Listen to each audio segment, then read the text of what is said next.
Pensa na Constituição de 1988 como a grande planta arquitetônica da nossa casa, sabe? A casa que é o Brasil. E bom, como toda planta de uma construção gigante, ela pode parecer meio complexa, até um pouco intimidadora à primeira vista. Mas a ideia hoje é justamente a gente explorar essa arquitetura juntos. Vamos dar uma olhada nos alicerces, nos cômodos e em alguns detalhes bem curiosos que definem as regras do jogo no nosso dia a dia.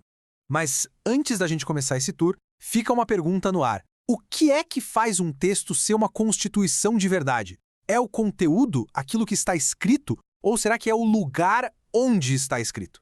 Parece uma pergunta simples, mas a resposta para ela aqui no Brasil define toda a lógica do nosso sistema de leis. E tá aí um exemplo que é simplesmente perfeito para ilustrar isso. Tá lá, escrito com todas as letras na nossa Constituição. Um artigo que garante que um colégio específico lá no Rio de Janeiro tem que ser mantido pelo governo federal. Estranho, não é? E essa é a pergunta que não quer calar. Por que raios a lei mais importante de um país ia se preocupar com uma escola? No mesmo documento que garante nossos direitos fundamentais, que organiza os poderes, tem uma regra sobre um colégio. E esse caso do Colégio Pedro II é o gancho perfeito para a gente entender um conceito que é a chave de tudo isso. A diferença entre o que é constitucional pela forma e o que é constitucional pelo conteúdo. Pensa assim, ó. O critério material se preocupa com o assunto.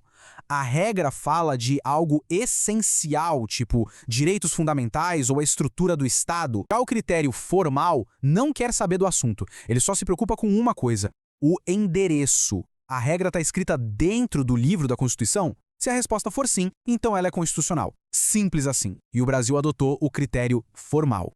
É exatamente por isso que aquele artigo sobre o Colégio Pedro II é tão constitucional quanto o artigo que garante o direito à vida. Os dois moram no mesmo endereço, passaram pelo mesmo processo super difícil para entrar ali. Então, o que importa é a forma, o lugar onde a norma está e não o tema dela. E para fechar, fica uma reflexão.